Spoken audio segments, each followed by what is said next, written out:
오늘 살펴볼 신앙인물은 스데반입니다. 스데반 집사님으로 우리 귀에 익죠. 이 스데반의 이름의 뜻은 면류관입니다. 이름치고는 아주 품위가 있고 고상하죠. 이 이름만큼이나 스데반은 빛나는 사람이었습니다.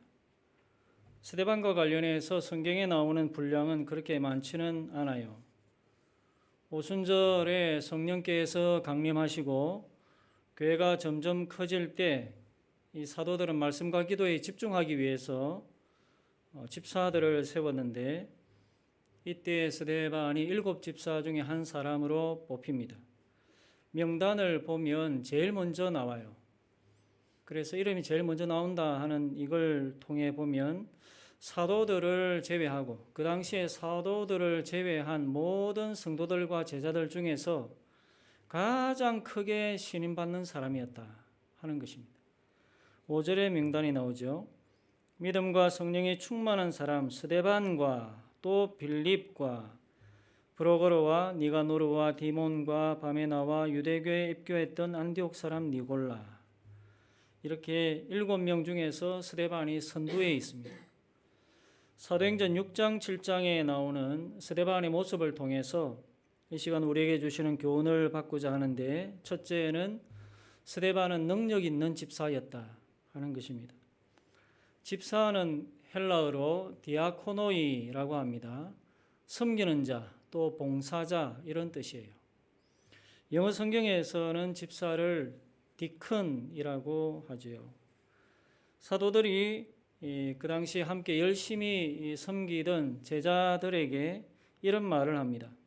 형제들아, 너희 가운데서 성령과 지혜가 충만하여 칭찬받는 사람 7을 택하라. 그래서 이 말을 들은 제자들이 함께 모여서 스스로 신앙이 제일 좋은 사람 7명을 택해서 세웠는데 그 중에서 스데반이 단연 돋보였다 하는 거예요.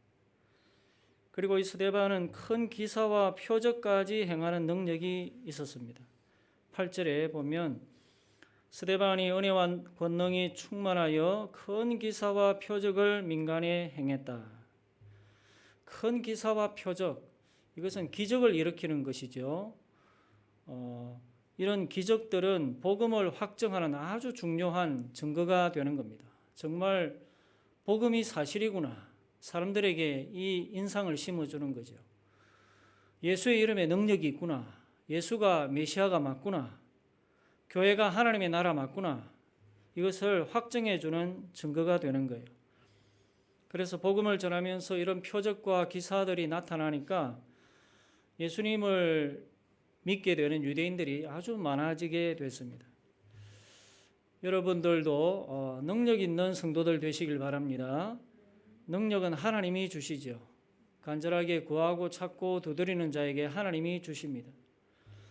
시대가 갈수록 성령의 능력, 또 성령의 은사에 대한 관심과 열기가 교회 안에서 점점 식어가고 있어요.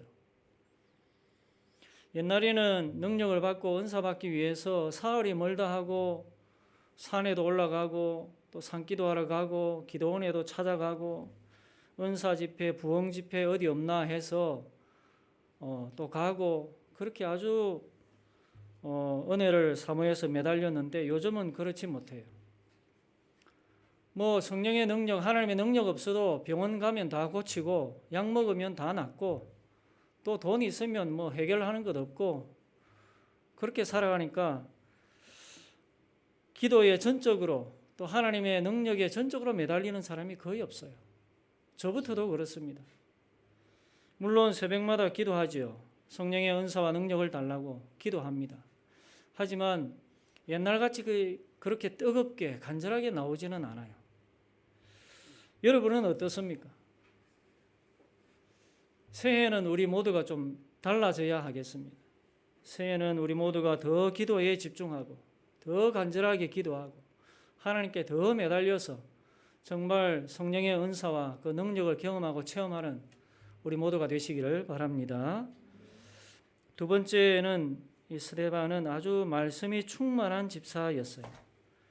말씀이 충만했다 하는 이 사실이 아주 중요합니다.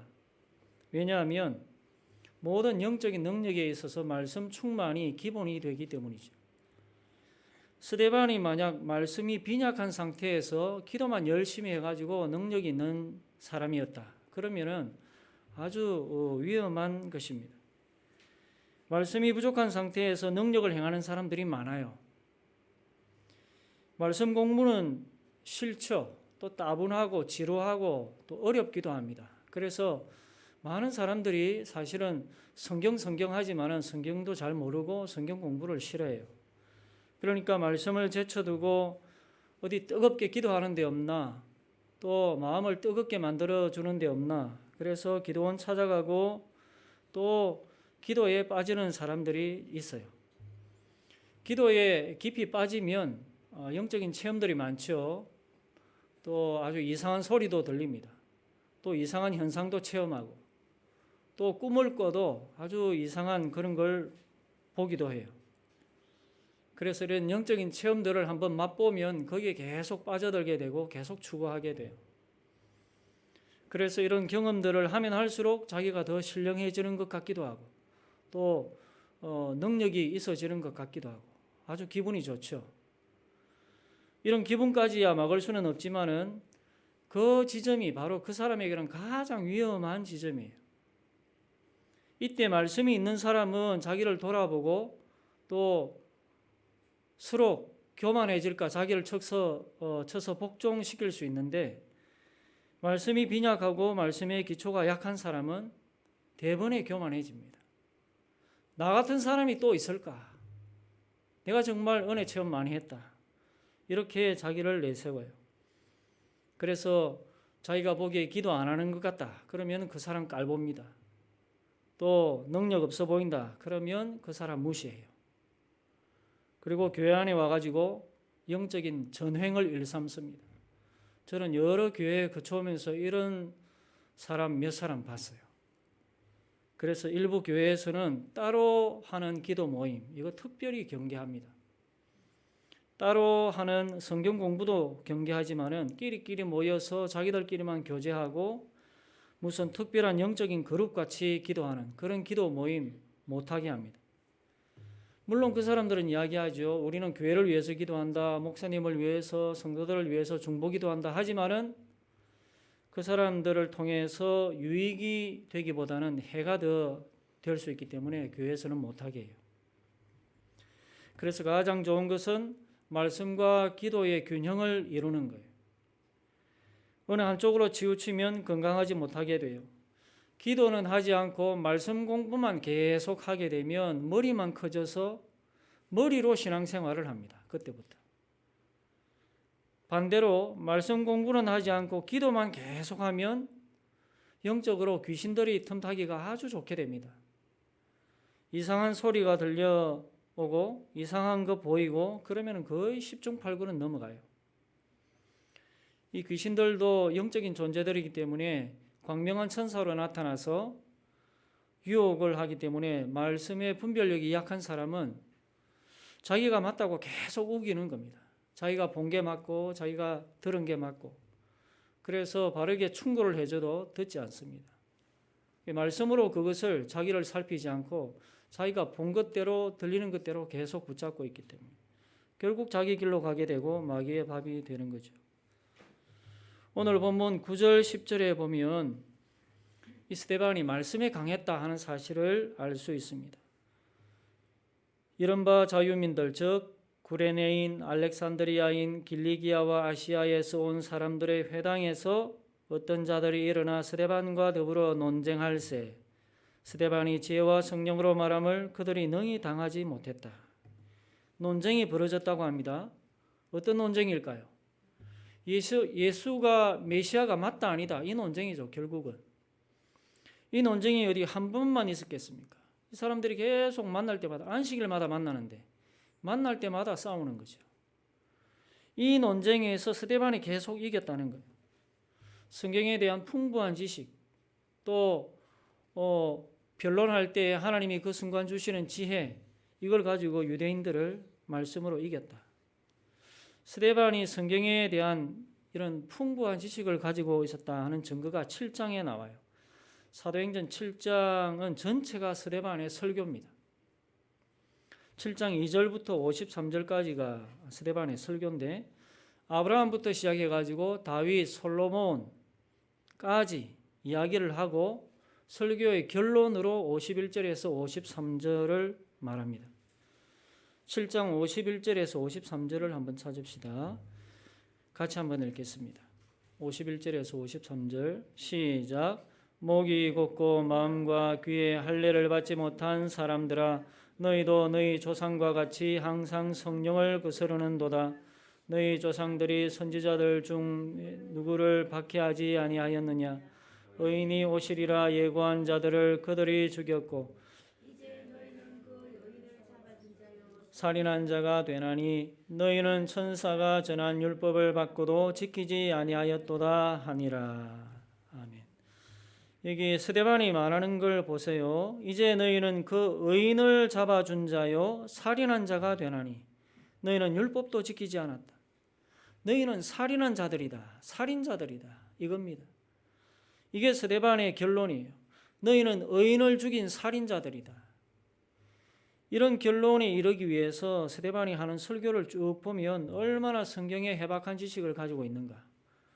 7장 앞에서부터 뒤에까지 흐르는 그 흐름을 보면 스데반이 얼마나 성경을 잘 알고 있었는가 하는 것을 알 수 있습니다. 물론 유대인이니까 당연히 이스라엘의 역사, 유대 역사에 대해서 잘 아는 거 아니냐 이렇게 생각하지 마시기 바라요. 스데반은 지금 단순히 이스라엘의 역사를 말하는 게 아니고 하나님의 역사를 이야기하고 있는 거예요. 여러분, 우리도 말씀에 강해야 하겠습니다. 창세기부터 요한계시록까지 그 속에 하나님의 역사가 계속 흘러가요. 우리 교회는 이제 주일 오후에 성경 공부를 계속하고 있죠. 특별히 내년에는 성경 일독을 할 겁니다. 대충 제가 계산을 해보니까 제가 가지고 있는 성경 통독 MP3 이 음성을 따라서 좀 빠르게 나가면 44주 정도 되면 일독을 할 수 있어요. 12월 말까지. 이제 신약 개관이 우리 남아있죠. 그거 6주 정도 하고 1, 2주 정도는 뭐 또 다른 일이 있어서 못한다 치면 52주에서 8주를 빼면 한 44주 나오는데 계산을 하니까 그 정도 하면 성경 일독을 우리가 다 할 수 있어요. 그래서 지금까지 성경 일독 제대로 못하신 분들은 주일 오후에 잘 참석하면 성경 일독을 내년에 할 수 있습니다. 그래서 초등부부터 한 사람도 빠짐없이 내년에는 성경 일독을 목표로 세우고 이 말씀의 기초를 닦는 그런 한 해가 되었으면 합니다. 세 번째로 스데반은 어떤 사람이었느냐? 순교한 집사였다 하는 거예요. 스데반은 기독교 역사에서 첫 번째 순교자였어요. 사도가 첫 번째 순교자가 아니고 집사가 첫 번째 순교자가 되었어요. 복음이 힘있게 전파되고 기사와 표적이 막 나타나고 회개하는 사람들이 생기고 교회가 커지고 그러니까 거기에 비례해서 핍박도 커졌습니다. 유대인들이 예수님을 십자가에 못 박아 죽일 정도였으니까 얼마나 예수님에 대한 증오가 컸겠어요. 그렇기 때문에 예수님을 믿는 사도들이나 제자들이나 성도들이나 교회에 대한 핍박도 그만큼 컸던 거예요. 그리고 그 당시에 물론 모든 사도들과 제자들과 성도들 또 집사들이 정말 목숨을 내놓고 복음을 전하고 또 논쟁도 하고 했겠지만 그 중에서도 유독 이 유대인들의 눈에 띈 사람, 그 사람이 바로 스데반이었어요. 첫 번째로.